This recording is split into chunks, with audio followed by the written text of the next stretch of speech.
Φίλοι ακροατές, καλησπέρα σας. Αυτή τη στιγμή βρισκόμαστε στο Βάιμπλινγκ της Γερμανίας.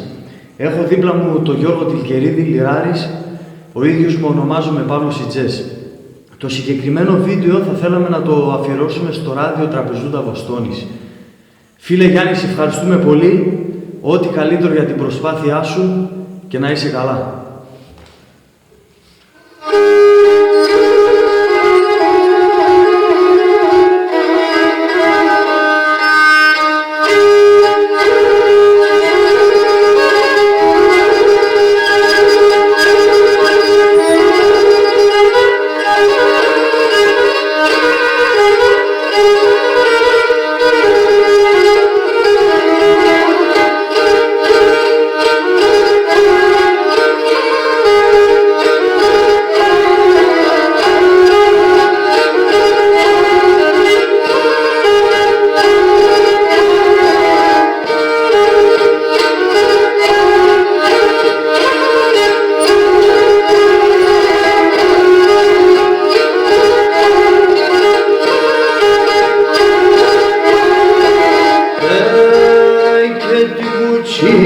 Θα περνάτε και δεν αφορίζατε, την κουτσίν θα περνάτε και δεν αφορίζατε, και μπορούν πέντε ξνομάτικα για να καθίζατε, και μπορούν πέντε ξνομάτικα για να καθίζατε.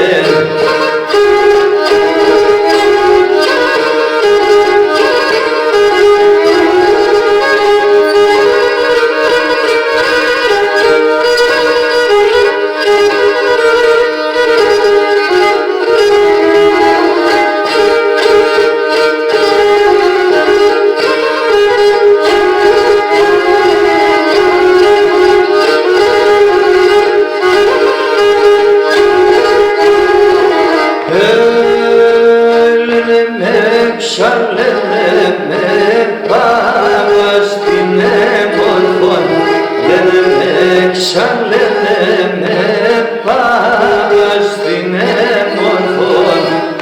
Πες τα μέσα τα λεφτά, τα μαλλιά τα ξανθά, πες τα μέσα τα λεφτά, τα μαλλιά τα ξανθά.